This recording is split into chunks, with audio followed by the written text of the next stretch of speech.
Hello, everyone, Wouldn't and be welcome to episode 15 of the What the Sheep podcast. I am joined today, as always, by my fabulous guests, Kirli, Alana, and Phil. And today we will be discussing and breaking down and just generally gushing about episode 103 of Critical Role.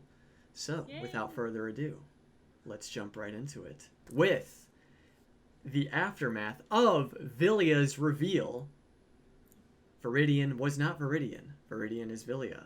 And Vilia, as we all know, is Keyleth's mother. So they had a little bit of a chance to talk to her about how she got here, what her past is. So, what do you guys think? I don't know why I wasn't instantly I was instantly just gonna be ask her about her family. Right. Just do it. Do it, you cowards. But I knew that obviously wasn't gonna happen. But Yeah. I really appreciated how they kind of you could feel them skirting around it, but still not wanting to metagame. And it was still nice just getting tidbits of she'd mention the Ashari, and then it'll be ooh, yeah, right. or she's talking about the Kraken. No, it was really nice. But I just want Keyleth. Yeah. I know it's probably not gonna happen, but I just want Keyleth back.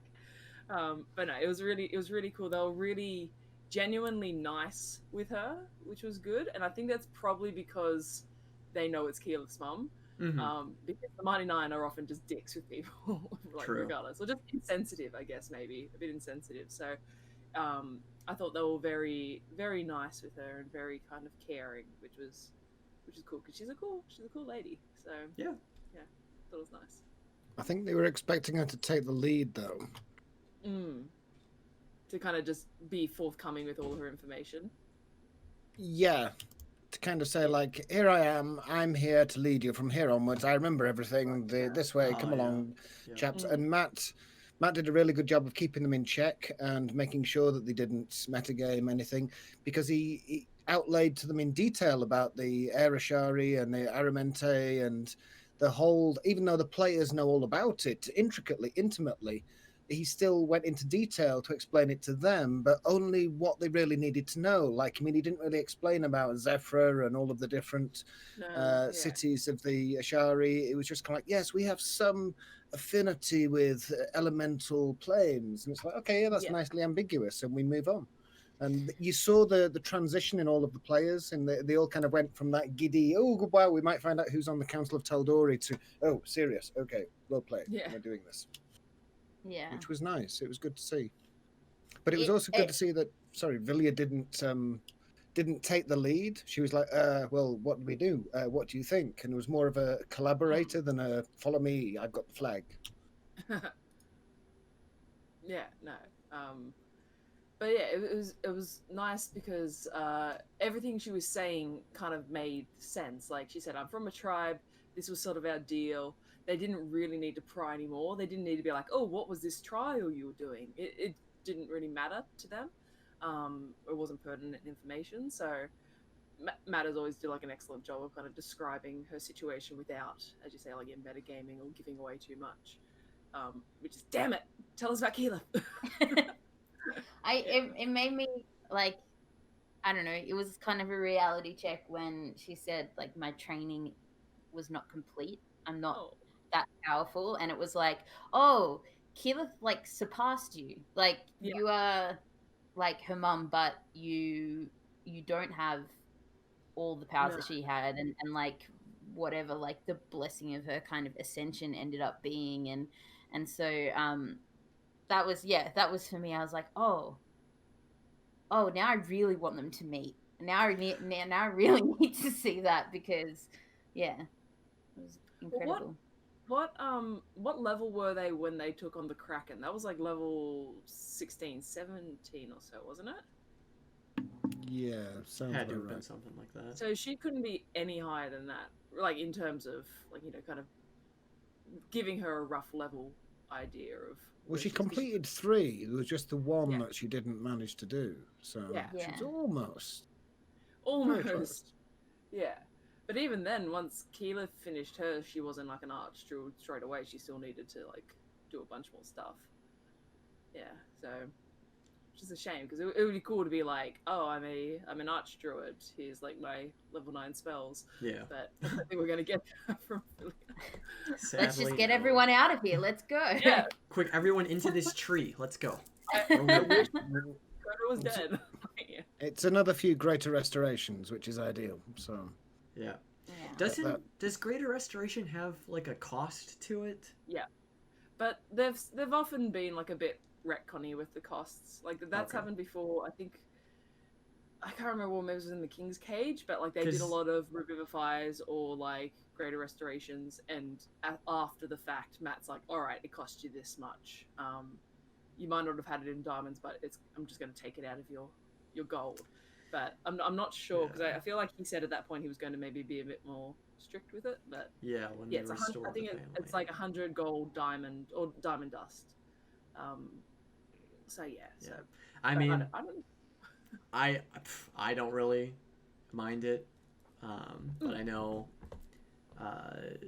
certain mechanics should be not necessarily enforced, but I feel like a Greater Restoration is a pretty powerful spell, and it probably does warrant the 100 gold pieces. Because right now it's like they're able to circumvent that whole, or skipping ahead here, but just touching on it quickly. Yeah. They're able to circumvent that entire memory loss thing instantly. Yeah. Because they're just like, oh, I'm just going to use Greater Restoration. Yeah, because they have six between Jester and Caduceus, and like 1 or 2 with Vilia. Yeah, they could get the entire party. That's true. Yeah, They do have the saying it was residuum. the Clay family. Yeah, it was the true. Clay family when they were fixing all the petrified people. Fair enough. Yeah. I did like that mechanic. I have put it in my brain to use at the table of like losing your memory, because it felt like I was on edge for so much of that episode, because of I'm like you're gonna have to sleep soon. What's your plan? Mhm. Like, what's your plan? And then their plan it turned out just being kind of beautiful and hope, and and then having the restoration spells. But yeah, that's really interesting, that that mechanic. And I like Matt's DMing that mechanic, and also when they oh no, now I've got the word Ashari in my voice. The witch lady, what was her name? Hag. Yeah, the hag. What was it? Anyway, the Ishani. hag. Ishana. Yeah. Oh, I think I beat Lynn there. I beat Lynn in that one. Thanks, Lynn. I said it, and then I look at the feed on chat. I think I beat Lynn. It's not a Thank race. you, everybody. You don't get points. Linda, you don't get points.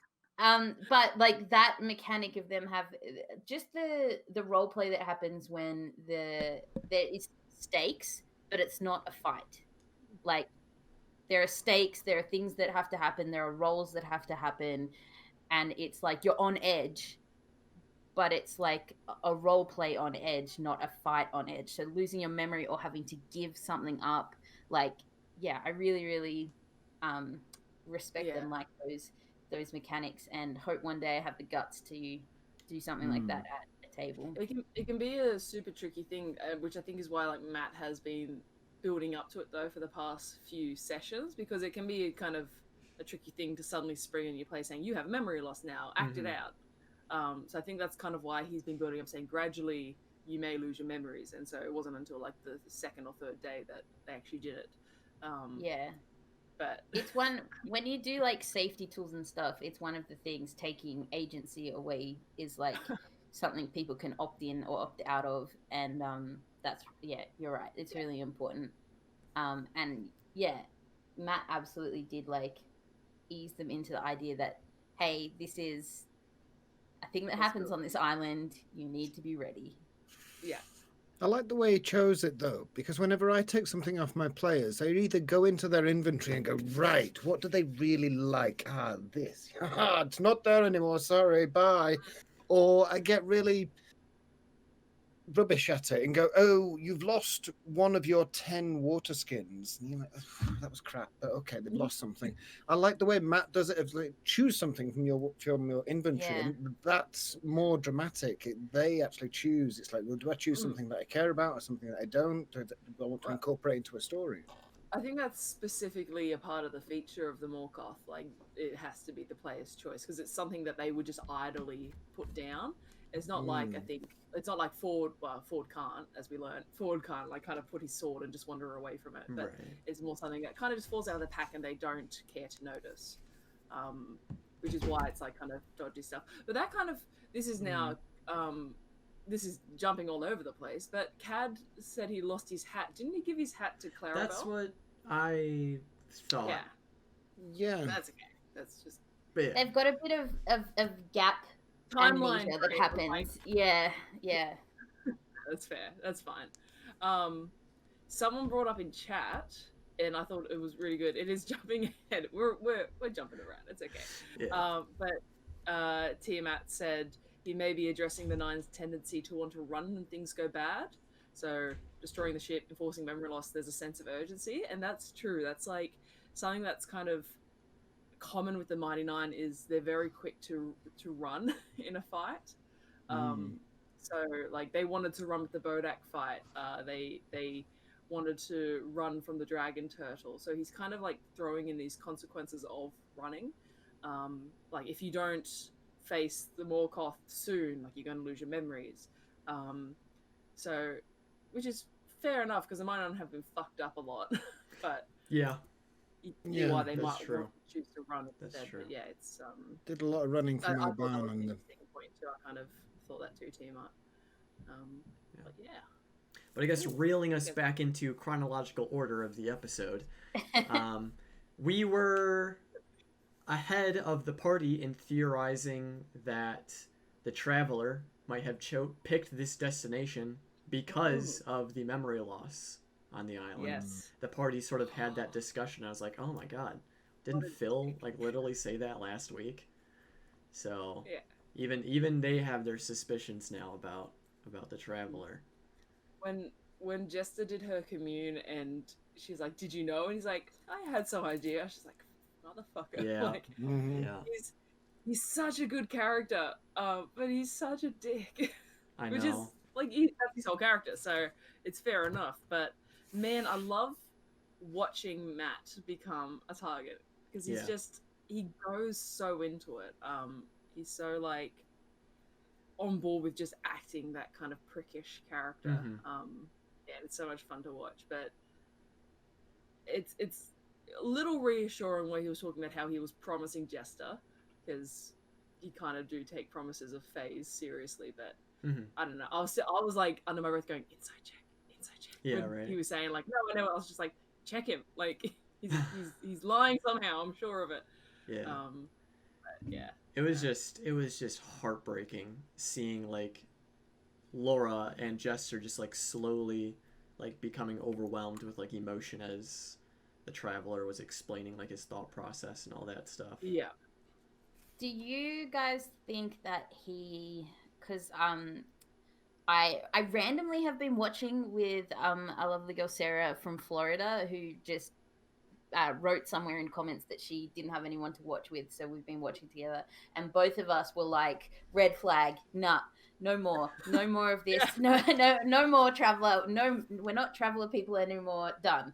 But afterwards I was thinking a little bit more about Matt kind of does lean in sometimes to like morals and ideals and the whole idea of like, you know, chaotic good or chaotic neutral or whatever. Do you think that it's going to turn out he's a big bad all along, or is he just like very truly chaotic neutral? Like he just is very truly just in it for like the Traveler? Yeah. I think he's just a kind of he's just a Fey, like he's an arch Fey. Their kind of morals and everything are just different. So I don't think what we would consider, or what like people on the material plane would consider evil, he would kind of scoff at a bit. Like it's not so much evil, it's more kind of just way of life for them a bit. Same thing with like good, it's kind of like less good, it's more just something that happens. So I wouldn't say he's evil. Maybe to some perspectives what he would do might be evil, but like you look at what he was saying, how he doesn't want to kill his followers, like he wants to get out of this. is happy to get rid of them if that's where it's going to have to go. But he said like, "Oh, I'd prefer not to kill them." It's kind of like Jester said something really dark there too. But She's could you? Like, oh well. Could you argue that condemning them against their will to an island where they will lose their memories is kind of like killing them, because he's killing their identity and their. I think everything's very morally grey for him, but it's like he doesn't. It's like kind of Matt's stop. id. It's like. Did you notice how I believe that the Traveler looks at Jester as a favoured pet, in that he would really, really miss her if she wasn't there for him, and she provides a lot to him beyond just godhood and the belief that he has this ability to bestow to her. But did you notice the comments that he made? He's like, "Oh, it's so difficult arranging so many ships along this coastline." It's like, how many coasts are there? How many people are coming? He also mentioned how he disliked some of his followers, and he's like, "Oh, some of them, they're just like, well, I wouldn't want them dead." But you're like, well, who are they, and why does he refer to them in that way? Is it somebody that we could have met? I've been racking my brain thinking, like, who could it be? Is it like somebody that he's wrapped up and said, "Follow me, come on, we're going to a party," and they're just a bunch of horrible people. So when the Mighty Nine meet them, they're going to be like, "Okay, yeah, let's help the Traveler get rid of these people." Like he said, like, well, there's plenty of them out there, those nasty people. Oh, you met somebody bad? Gosh, what a surprise. I've got lots here. I hadn't even thought of that. It could be a boatload of like Trent Ikithons that he's like tricked. Well, like, I don't think they'll be him. that kind of bad. They'll just be more kind of bad through incompetence or corruption or fairly low level down kind of badness, not like taking over the world level badness. And he just sees them as an inconvenience. He just wants somewhere to dispose of them. I think that's really good, because it kind of that scene like really highlighted how much he isn't a god, how much he is kind of just thrust into this. He suddenly got all these new powers and abilities, but he just doesn't want it. He's like, he's responsible for all these people, but he's just like, I just don't want to do it. Like organizing ships, doing all the paperwork. I thought that was hilarious. I thought that was such a paperwork. Fun... He has to do paperwork, like, really? I got the image of him like at the docks, like organizing ships, and I was like, that's ridiculous. But it does also show that he is going to some effort. It may be for nefarious means, but like he's kind of not lazy, at least. Like he is putting in the work. That's true. It'd just be interesting kind of what the end goal is, because he did say like, I still want Travelercon to work, and they might still be going for that plan of him ascending and saying, all right, take care of yourselves now, like because that was the original plan, I think. Like they were going to put on a whole show. But no, that was I'd like to imagine that at least a couple of the people that are coming to Travelercon are people that Jester has given her pamphlets to. That would be so cool if someone's like, I found this pamphlet in like the Temple of Pelor or something. Like that would be insane. I hope. Those people would be crazy because they've just come to an island because they found a pamphlet. Like, would you trust those people? Poor decision-making skills. I need to see it. Yeah. Man. What are you thinking, Phil? You reminded me of something I read whilst researching for my own D&D game tomorrow, which I can't actually say just in case my players watch this between now and tomorrow, so I will tell you next week. Intriguing. But pamphlets. Something about pamphlets. Right. That I just thought, oh, hang on, who else gives out pamphlets? Guys? Tune in next week. What happens with the pamphlets? We'll talk about pamphlets, yeah. I can't say too much because there's very heavy things happening tomorrow. So, sort of moving on and touching back on the fact that, well, they lost the ball leader. The ball leader is no more. It's very quick. Yeah. It's kind of just like, oh, wait, it's gone? It's just... They didn't leave anybody on board. I thought there was some of them on board and some of them on the shore, no? No, they got the crew off in case it did get attacked. So the crew were on the beach. But that's so sad. That is sad. They've had that since like the 30s and 40s. Yeah. Oh my gosh, I freaked out. Well, they might have found a few replacements, but we'll get to that in a bit. True. True. But I'm worried about the crew losing their memories. So I can only assume they're not as they don't have the resolve as the rest of the Mighty Nine, so they might be they might fall under the influence of the island a bit easier. Especially Marius. Marius is probably initiated into the village already. Yeah. Does anybody care? He might join the honey party and might finally kill something. Maybe. He'll become a werebear. Oh my god. Oh my god. Marius the werebear. The new theory. Marius becomes a werebear. That's mine. I coined it. That is my theory. That's awesome. Marius. I like that. Lynn says Matt killed the ball leader because he hates the name. It could, quite possible. Kills it off screen so the party can't do anything about it. Yeah. Man. Hey. It is what it is. What else happened in the early part of the game? So I have a lot of notes. So the owls, the flight of the owls. Yeah, flight of the owls. I liked that. That was nice. Bo doing her kick off the mountain. Yeah, Fjord being grabbed. Like, yeah. Travis is so good at playing up that kind of situational humor. Yeah. It was that was hilarious. But yeah, he should not be good at physical humor in a D&D game. That's not something that should be able to happen, but he's very good at it. Yeah, the facial expressions and the body language are epic. And then there was something else that Fjord did this episode that is going to cause some problems. He summoned his sword. He summoned his sword. Yeah, a bit too soon. Last week, yeah. Immediately, I was like, uh-oh. Yeah. That's nice to know it works. It's like, oh, good, you can get your sword back. Excellent. Maybe you want to put it back. Right. It was like he was like, I summoned the sword, and I was like, okay. And then like 2 moments later, I was like, wait a second. Oh no. The same sword you gave to Vokodo? Yeah, because it was like oh thank goodness, the sword can come back. Oh no.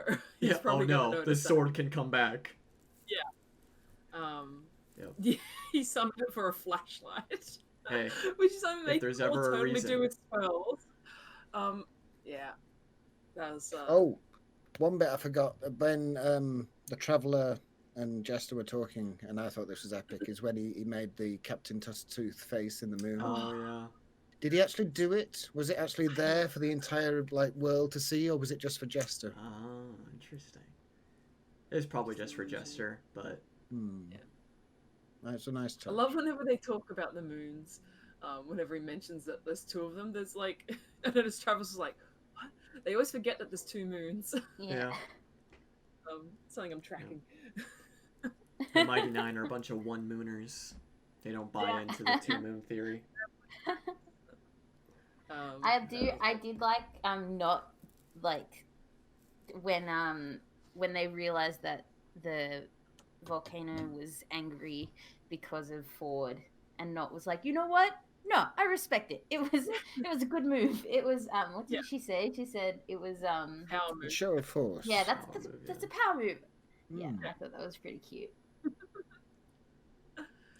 I wonder what's on the second island though. Can you put doubt into one of these creatures' minds? It's like, who am I fighting today? Maybe I should parley with them rather than trying to fight them. I'm not sure. I think they're pretty intelligent, but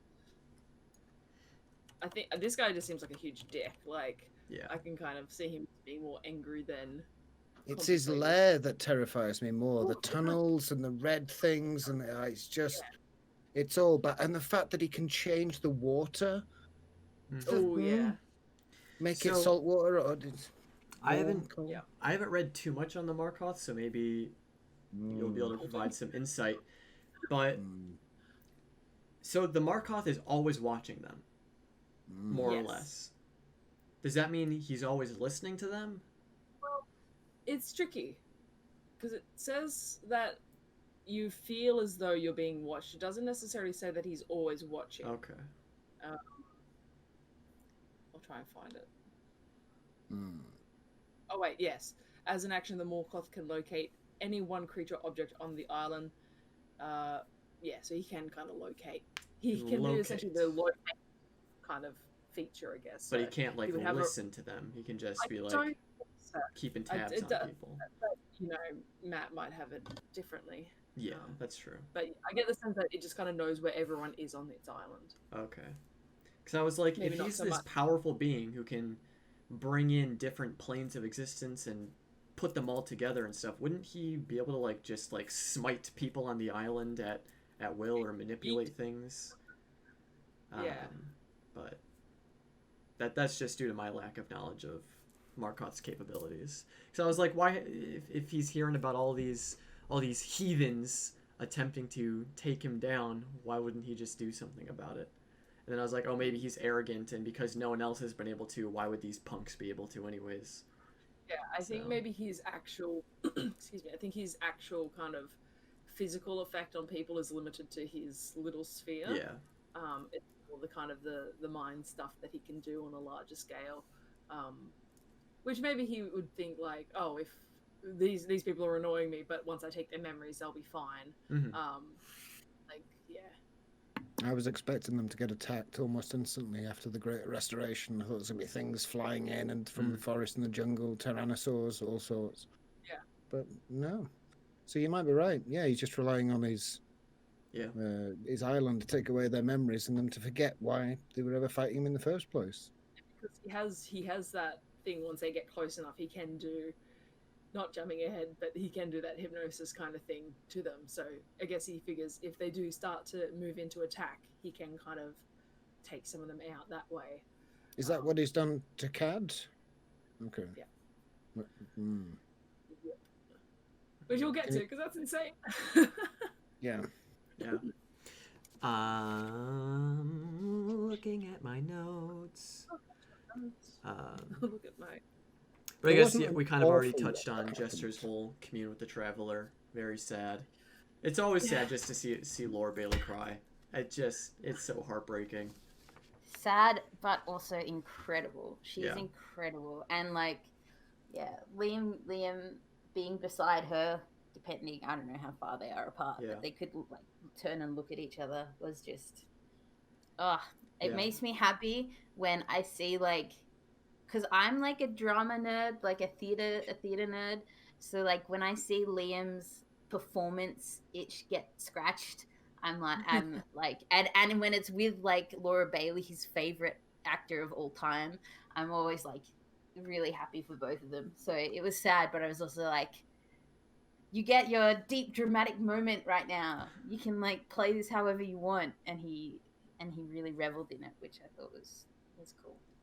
I just loved, well, me being a Widow Jest stan, I always love Caleb and Jester moments, especially when Caleb is, attempting to comfort Jester, since Jester is always this beacon of light for all of the members of the party, and then Caleb seems to usually be the one who finds her when she's most vulnerable, and then he's always very good at saying the right things to cheer her up or give her a new perspective on things.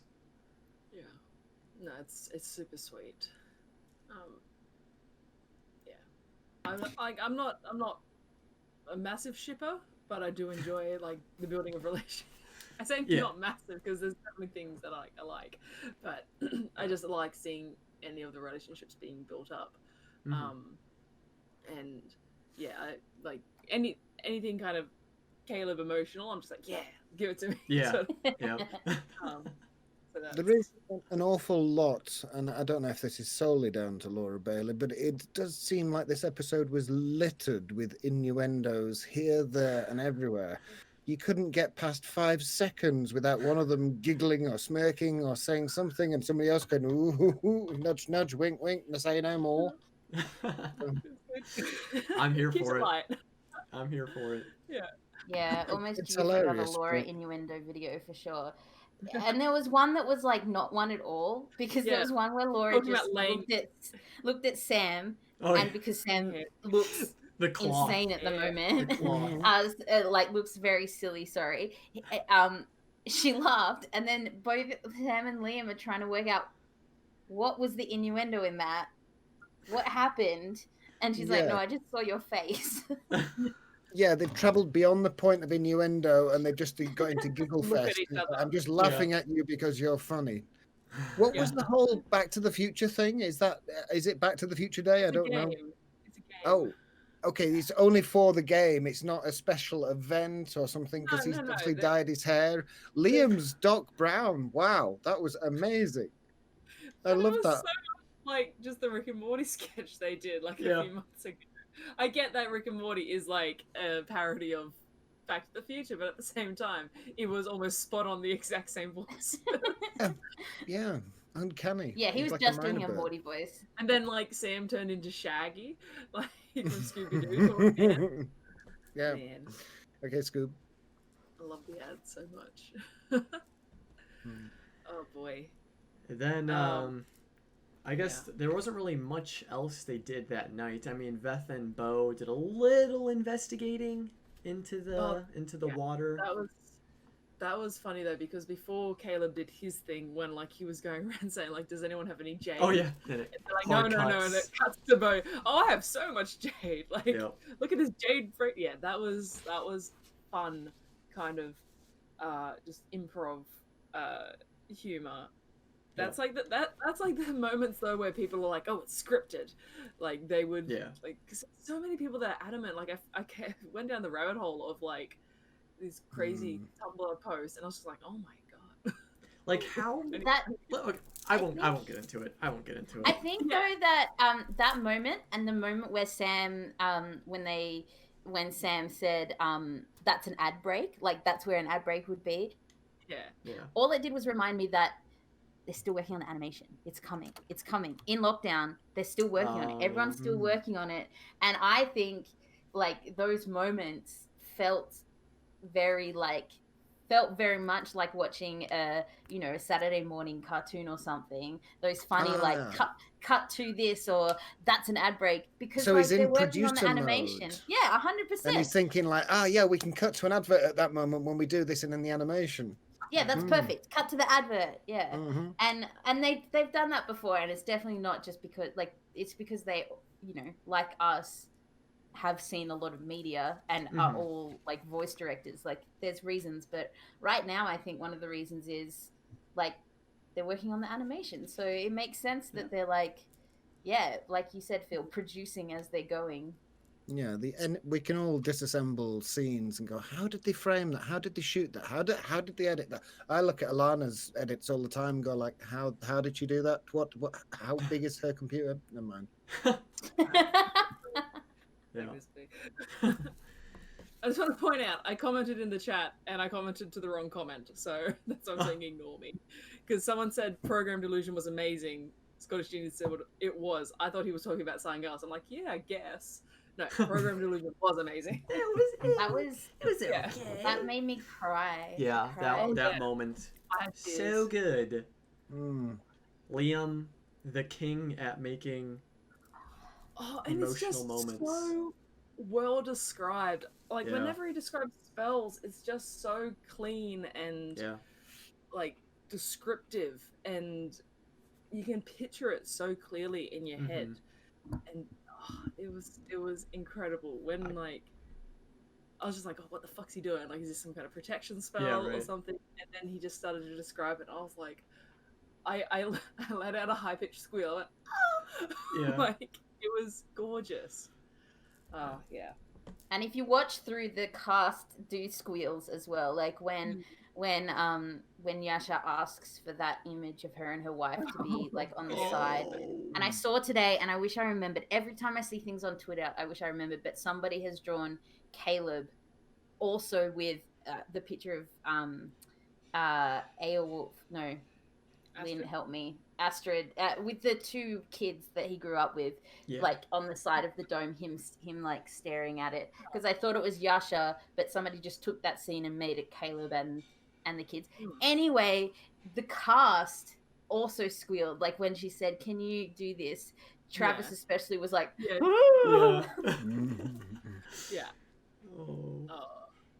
That was I'm because I'm a sucker for like retrospective stuff. Like anytime they make callbacks to their past, or there's like some kind of just like, look how far we've come, I'm just like, oh my god, yes. Like give me a clip show. Like I'm all about it. No, it was like I've not just I've already started making a video specifically on that. I was And just then going to say, is that what you were editing? Is that what got you inspired the other day? It's 11 o'clock at night. I'm starting this video. I can't stop. So I shall cross it off my list. Then make one, please. I want to see I want to see the scene a million times. So yeah. It's it was so good. beautiful. But then I kind of cry when I edit. Yeah. We can go talk more about the illusion stuff because obviously beautiful. I can't wait to see all of the fan art about it. But then what makes the Yasha looking at the image of Zuala and Yasha image even more sad and heartbreaking was then the next morning when when Yasha lost her memory, she didn't even know who Zuala was. Yeah. Or Molly. Yeah. That was bad enough with Molly. Yeah, that hurt when you remember a code. I was like, fuck the code. Yeah. God damn it, Matt. That hurt. We just had a beautiful thing to take away. Oh. But very powerful. Yeah. Like Kirley says, it's a really good tool to impose on your players. It's like, you know that really important, dramatic, traumatic thing you went through years ago? You can't remember it. What? Yeah. It's going to be tough. And just kind of, like I said, I think they were maybe figuring out how to role play it, but I think they did a really good job of just being just kind of bewildered because he said you feel stressed that you know that your memories are missing. I'm like, that would be worse. It'd be easier to wake up and not have your memories and kind of be like, oh, I'm in this place, cool. But they're like, no, I know that I am forgetting something. That's concerning. Yeah, that is like a stress-inducing feeling. You know you're losing memories, but you don't know what the memories are. I saw a tweet, and I've done something crazy. I've remembered who said it. It was at Strawberry Fox on Twitter put last night about Caleb saying Caleb, if he forgets his past, it would be devastating for him to wake up one morning and be happy and smiling because he doesn't have that, and then the clerics have to take that away and kind of instant. She put instant PTSD back on him, and I was just like, oh my god, that would be devastating. I can't wait for it to happen. Yeah, that would be devastating. I can't wait. Yeah, I live for the Caleb trauma. Yeah, same. Yeah, that was really cool. I was just like, oh, it could be if Veth wakes up and she's forgotten Yeza or Luke. That's gonna be because she's done so much to try to get back to them, or Well, how does Keyleth's mom feel? How long's she been gone? 35, 40 years? Well, she's talking about her 14-year-old daughter. Oh, now, that's right. Back to the program illusion. Do you think that just because you talking about Caleb and trauma, I'm thinking that maybe in the end of this, the big bad won't be like in the previous one where the big bad was literally somebody trying to become a god, because they're already dealing with somebody and god ascension, they're already in that space. So could the big bad maybe be actually more personal? Will the culmination of this just end up them trying to deal with Trent, because he's the epitome of evil sort of through, and every time they come up against something, even on this island where they're coming up against memory loss, that's, even though it's not linked to Trent, he didn't do it, it still links into Caleb's trauma, because he his memories, his mind was messed with, and they've dealt with other people that have I don't know whether the big bad will end up being a little really bad, it'll be hard to deal with, because not some kind of end of world cataclysmic event sort of thing, more just a small scale personal matter. So who do we think the big bad is?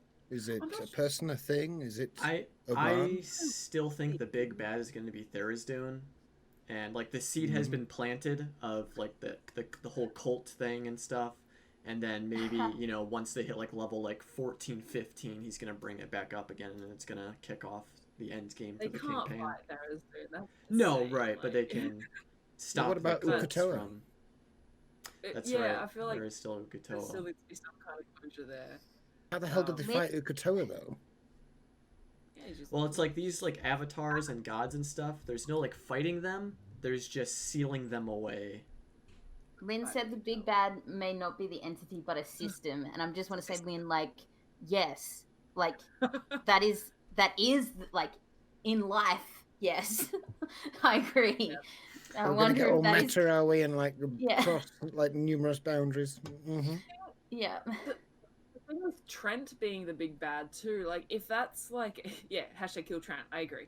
But True. like if Trent's the big bad, it's going to have to be a scenario where he either breaks away for the Cerberus Assembly and they have to kill him, or they're going to be killing a high-ranking member of the Cerberus Assembly. Mm-hmm. In which case, that's not campaign over. That's like new arc begun as they're major fugitives from that's true. the Empire. Like you don't kind of just kill one member and then it's like they lived happily ever after. It would have to be something that Trent breaks away from the rest of it, and everyone else wants him dead as well. Yeah, I just kind of agree with this woogity boogity. Awesome name. I think that the concept. No, I don't know about Tharizdun specifically, but I know that I think Trent is not just there for, like, for the Empire. He's there. He's got deeper, bigger, like, plans, and he's messing. Because he's already messing with, like, working with people from Jorhas, and like he's already messing with everything. So like potentially he has things going on that make him a kind of matte big bad, where it is like big, huge fight, very cool, very complex. Or in my head, the big bad will be in Trent's office, like, and it's very like emotional, and they did end up being spies. Anyway, I have ideas. I was just thinking, like, when you said in his office, I immediately thought, like, the big bad is the SATs that you have to take. Yeah, like Lynn said, it's the system. Yeah. The system, yeah. That's the real big bad. Tests. Schooling. Tests. I think one thing I can definitely say is that it will be different from last time. It won't be four dragons dropping from the sky. It won't be a guy trying to be a god. It will be completely different. It'll probably be because Matt's made it very clear that he wants this campaign to be morally gray. So the big bad is probably going to be like, hey, could go either way. Are we with the big bad? Are we against the big bad? What are we doing here? Yeah. I like it a lot. Which makes it fun. Yeah, which makes it interesting. Very cool. Can we talk about Yasha's wings? Yeah. Yeah. Yeah. I thought they were just going to be fully feathered. I didn't know it was going to be like a slow transition and stuff. But I love how happy she was about it. I know. It's basically the first time we've seen truly soft Yasha, like just yeah. She doesn't like get that kind of, as you say, she doesn't get that kind of soft normally. It was very much a giddy kind of excitement, like it was really sweet. It was so nice, and I appreciate that it was Veth that was with her. Yeah, because I feel like Veth, or like not also always had that kind of attitude of like, either being scared of Yasha or like just being a really good listener for Yasha. So that was really sweet, and I think Sam also still has kind of that like love for Pike sort of thing. So he loves kind of just like acting with Ashley. So I didn't even think of that. Oh, that's so sweet. They're such good actors that I completely disassociate like from from that altogether, which is silly. There's a Twitter person. I don't know if I'm sure you guys all see that Wally West, who's a big Yasha stan. Like, just the whole storyline loves it. And I was watching, and he was so appreciative that they weren't fully feathered, because he was like, no, that moment has to be like epic, and for it to just be like a little bit within an RP, like that's fine. But he's really happy that like it was just like, it gives a bit of hope, something's happening, but it's not like full feathered big epic wings. And all through that episode, because they were flying, right, all through that episode I was like, you have wings, you have wings, you had a dream, you have wings. And she obviously was like role playing, and Ashley probably didn't think that she had functioning wings, which it turned out she didn't.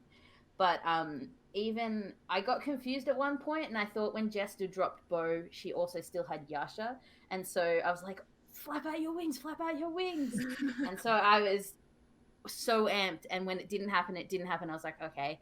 And then we got little Fluffy, and she picked one, and oh, I'm so happy. I love that entire sequence of the wings came out, and it was a beautiful moment as he's describing kind of like the feathers. He's like, you flat with your skeletal wings, and it just adds humor to the situation, just makes it look sillier as you crash to the ground. That was just the imagery of her getting. It's so important for Yasha, because before, her whole healing process has all been immaterial. You know, it was just her friends being like, you know, you're doing better. The dreams she was having, it was just like, yes, you're on the right path. Sorry, there's a dog barking in the background. And especially with her playing the harp the other night, Matt described it as a very healing, vulnerable moment for her.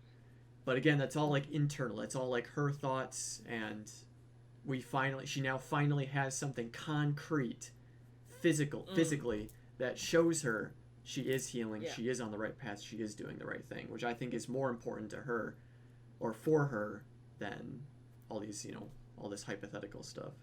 It's a good carrot. Yeah.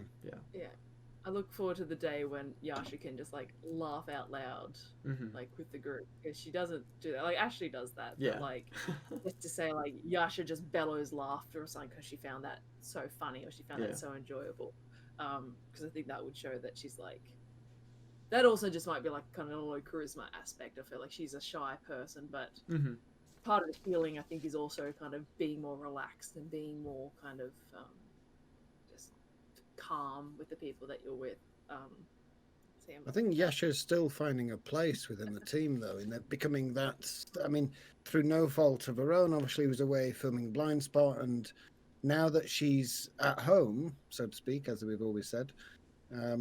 She's developing that niche and growing into it, whereas before Pike was always like the hero when she turned up. It was like, our savior Pike, when she turned up in Whitestone and destroyed 30-40 undead, and all of those epic moments. It was the hero arrives, the hero leaves.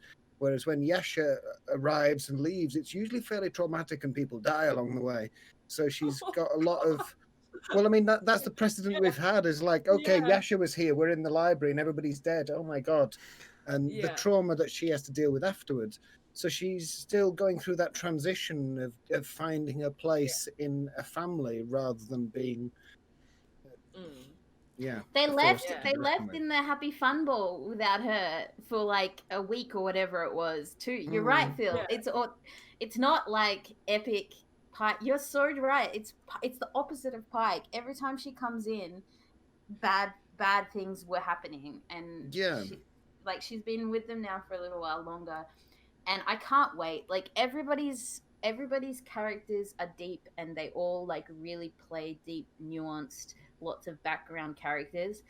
But I just remember Brian talking about the folder whenever Yasha is on screen, I remember Brian talking about the folder of research and information that Ashley has for Yasha. And I'm like, there's so much we don't know. And she enjoys, I think, for herself, having some of that to herself, which is beautiful. But every time she starts, I'm like, please, just like more. Tell me anything.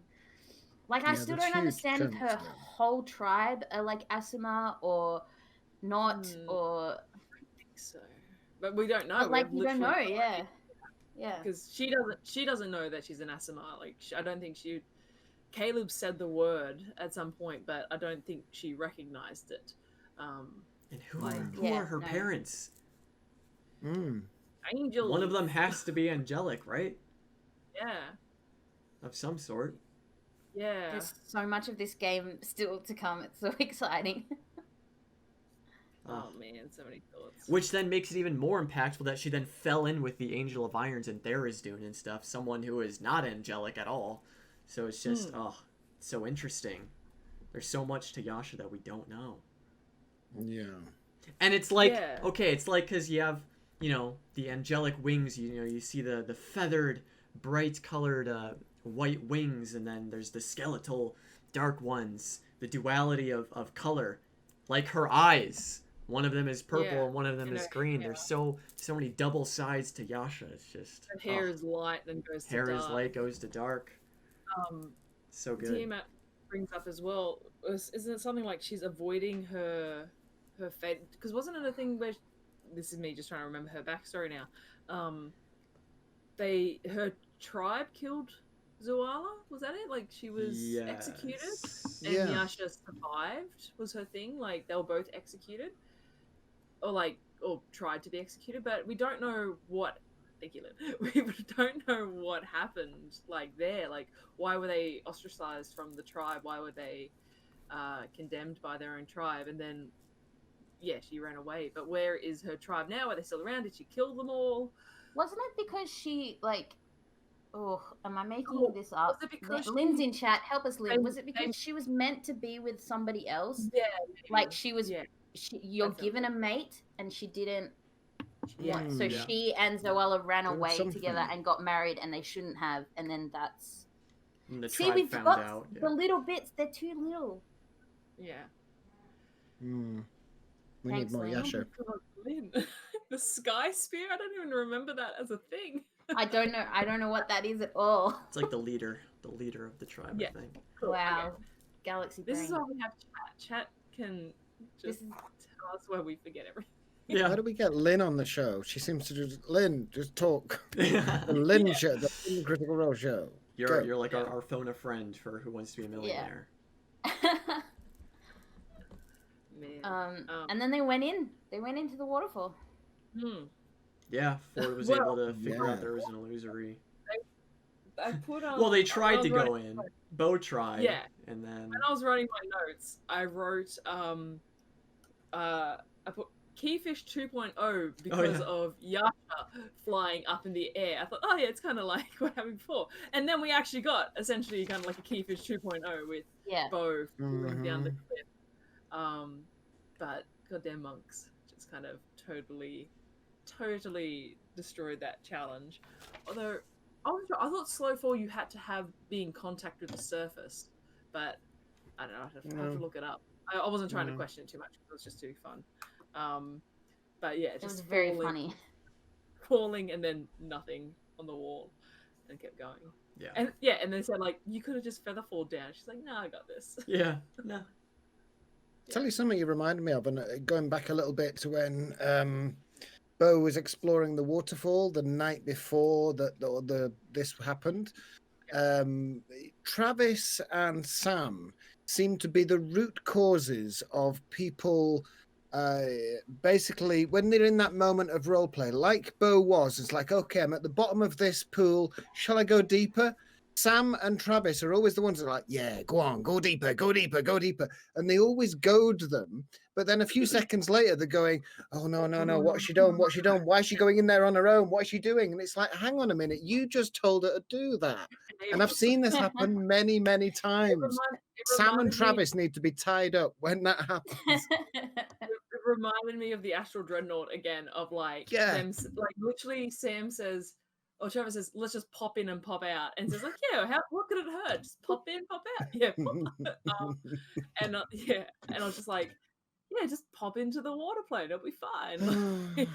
I know. The Astral Dreadnought was one of the most D&D, like, just that moment where it's like, yeah, we're actually human people playing at a table, and our characters would certainly run away. This is very scary. No one would do this. Jumped into but the we mouth. Anyways. absolutely are going to do it because it's too exciting to not do it.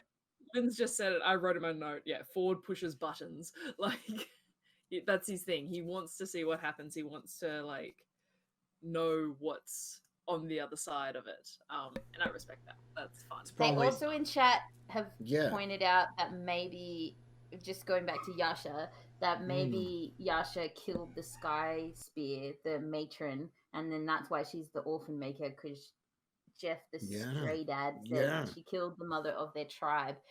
Whoa! And then Tiamat ZX said, what if Zoala was the Sky Spear's daughter? Guys, I'm living for this. Thank you for giving me some headcanon Yasha backstory. I feel satiated. Nice. That'd be crazy. Yeah, I think the Orphan Maker's correct, man. But the Goonies. Can we talk about the Goonies?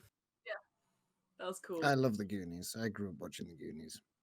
I was waiting for it when Matt was describing it. I was like, go on, make a ship there. Please make a ship there. And he's like, there's a fleet of ships. I'm like, yes, look at all these ships. Yeah. So I was loving it. So concerning, like how many ships. Yeah, I was thinking of Moana, FMA. I was also thinking Moana. I have no cultural reference for Goonies at all. I'm so sorry, Phil. I'm going to look it up. I'm going to look it up. Go watch it. Go watch the film. Yeah, Goonies is a great movie. Fantastic. Must watch. Yeah. I also got kind of like Uncharted 4 vibes too, a bit like there's a similar scene, but I think that's kind of a bit of a homage to the Goonies anyway. But no, just seeing all the different one of them was in the Goonies, right? I'm going to research this and you continue talking. No, Sorry. I don't think so. If anyone, it would be Talisman, but I don't think he was. Will Wheaton was in Stand By Me, which was the same kind of era as the Goonies. Yeah. Was he? He's not one of the main kids, is he? Yeah, Will Wheaton was one of the kids. Trust me, he's in there. I love Will Wheaton so much. With River Phoenix. But yeah, the Goonies. I mean, the whole transition through the waterfall when he made like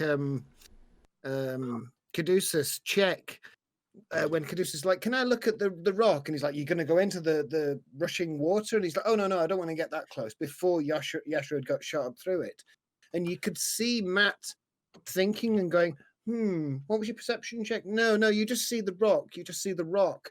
And I was thinking, like, there's something hidden behind that rock, so you need to get closer to it. But obviously, how do you do it without getting thrown in the air?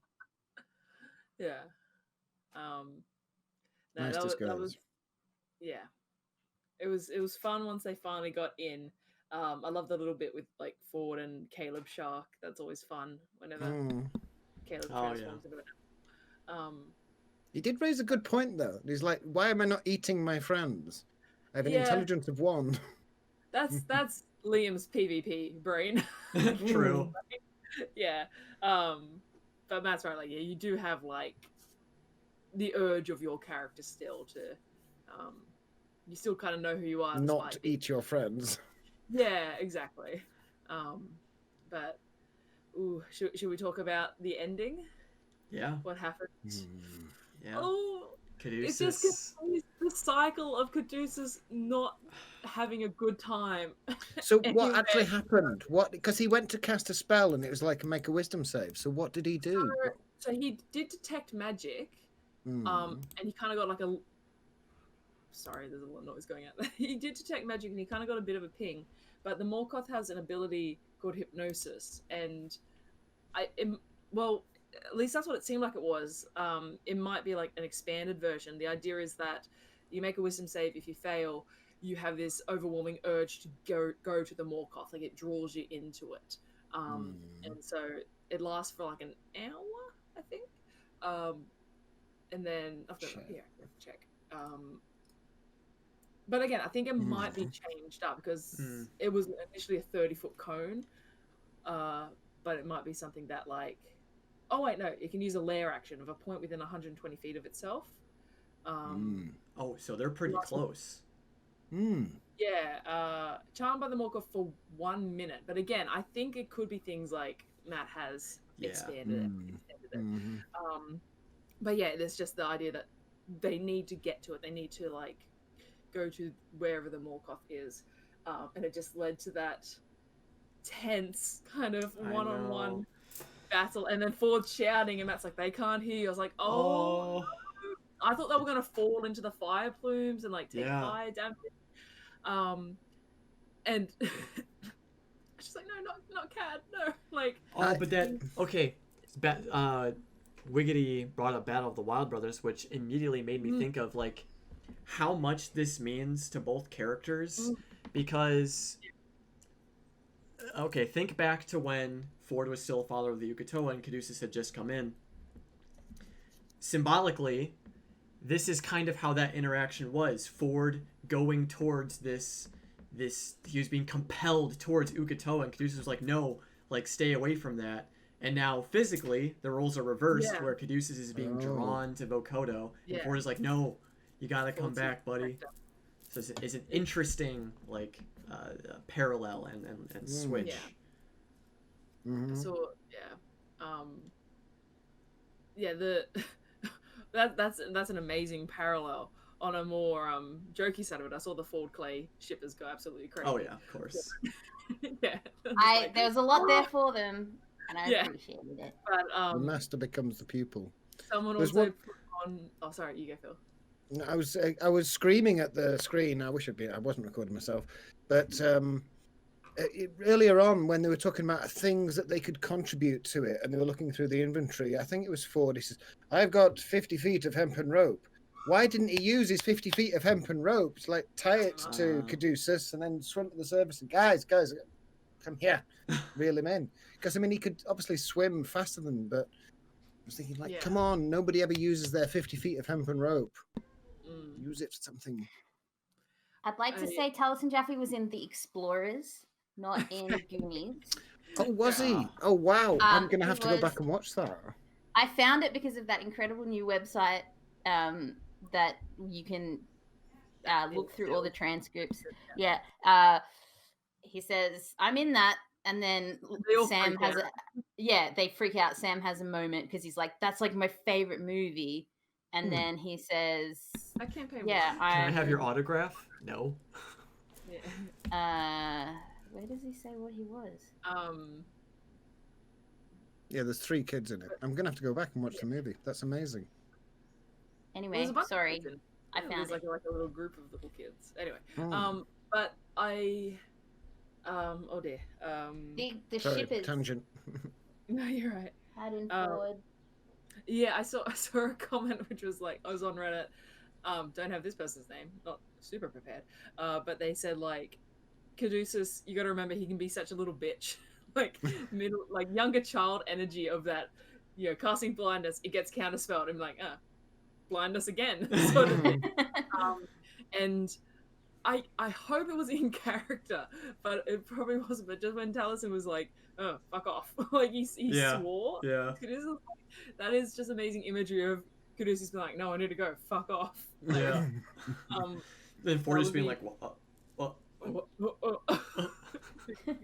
I've already seen some epic art of those two fighting, and it very, very moving. And Talisman was rolling like really weirdly that night. He was rolling all the bad things that were bad, and then when he needed to roll bad, he was rolling good. It was like the Caleb fight again when he was like charmed by the incubus. It's like making all these saves, and it's like, no, save the boy. It was an incredible place to end the. But now it's crazy. Yeah. Because they're going in like.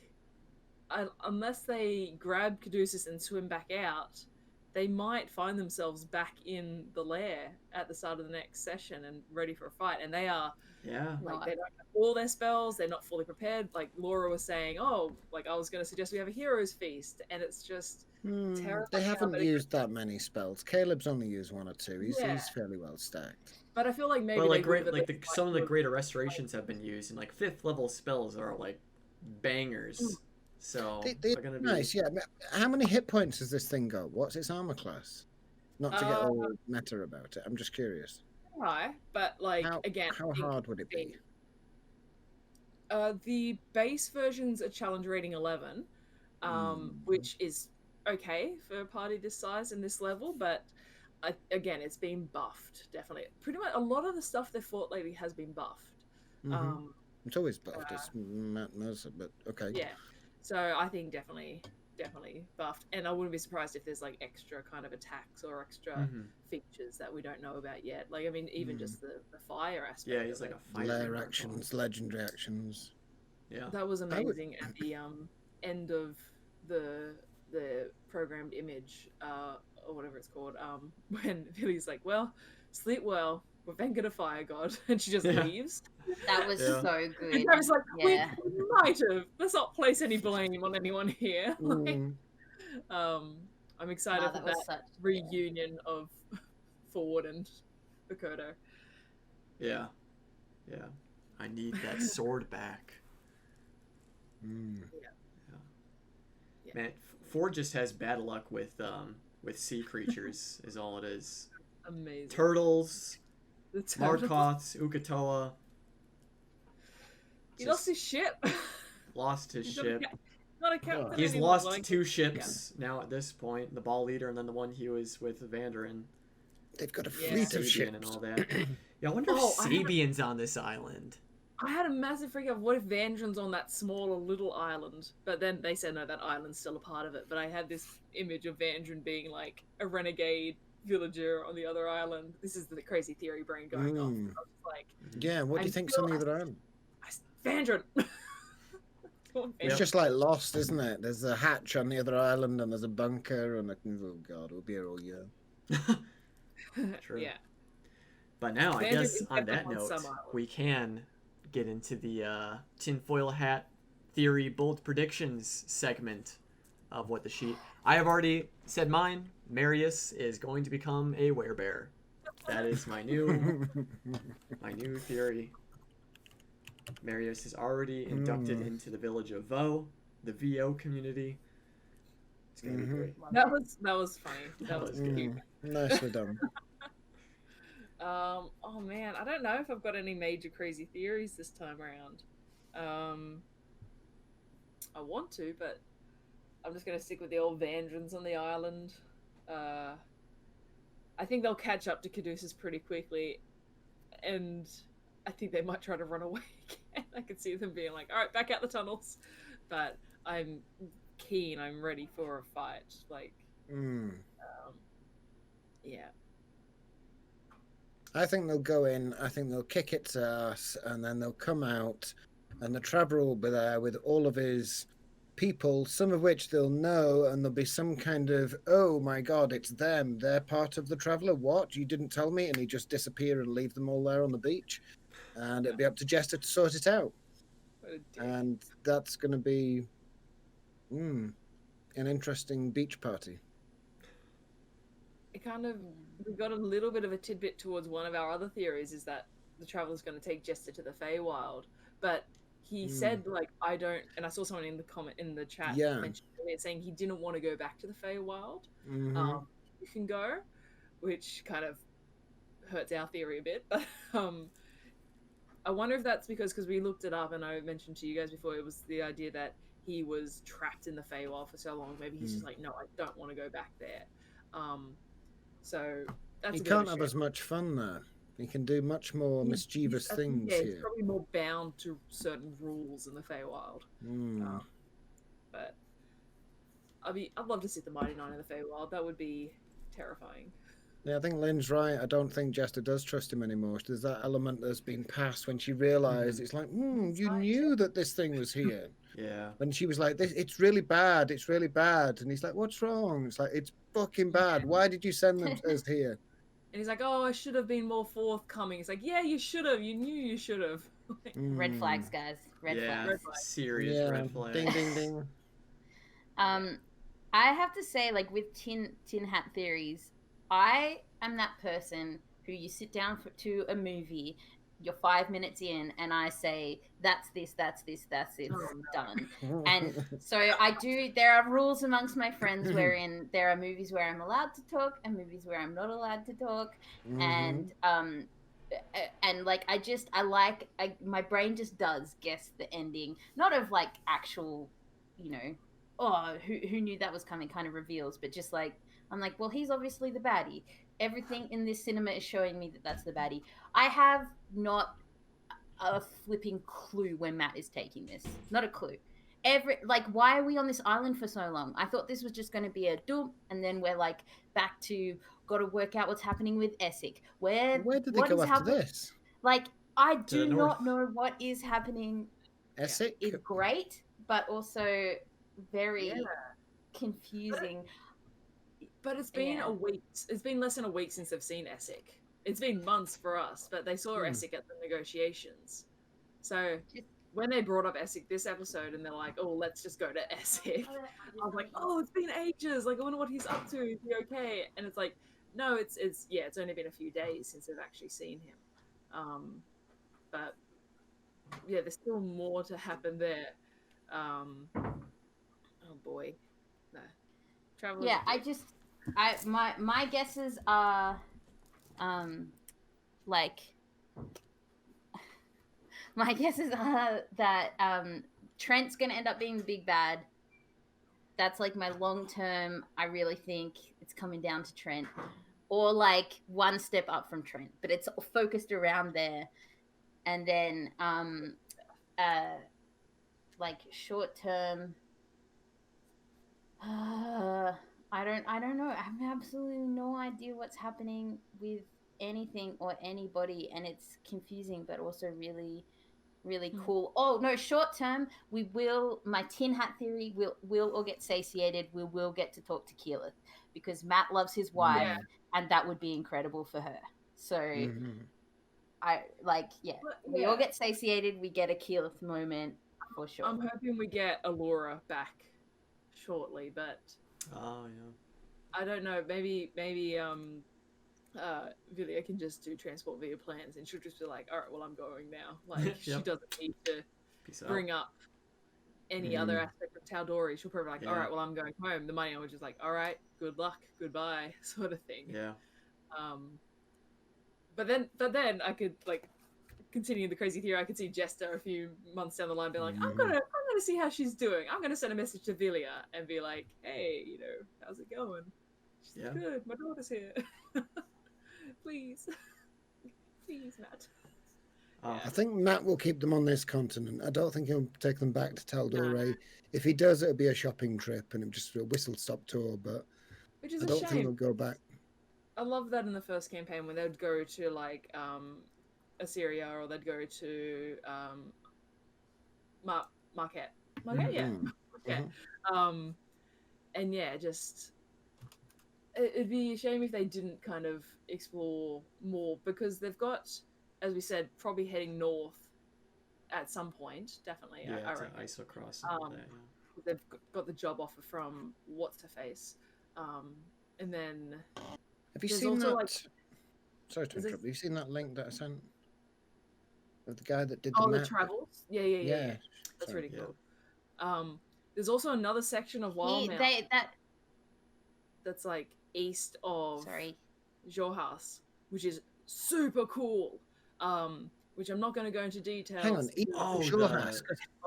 I didn't think there was anything east of Jorhas. I thought it was the sea. No. Are you talking about the Blighted Lands or whatever they're called? Blighted Shores. The Blighted Shores, yeah. Yeah, I got some theories about that place. Oh, that sounds fun. The Blighted Shores. It's a mess. Yeah.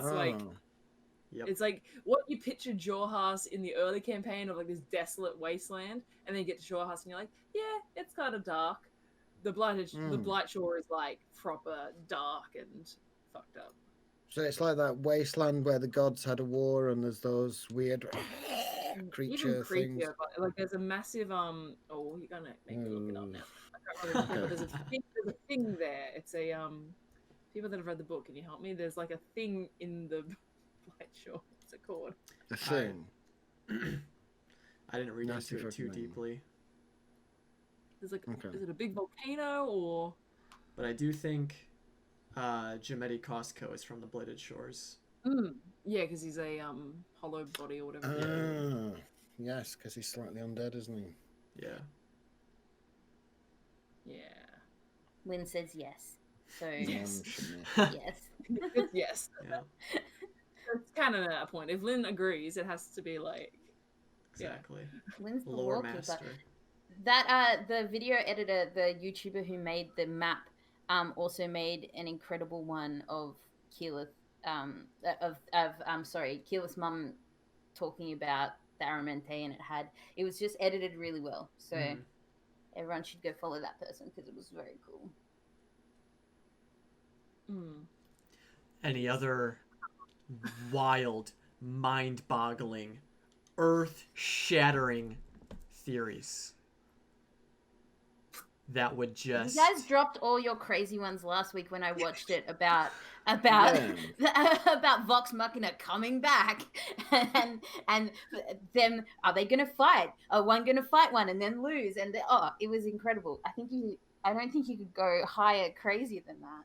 Not so much a crazy theory, I guess, but do you think they're gonna try and get the ball leader back?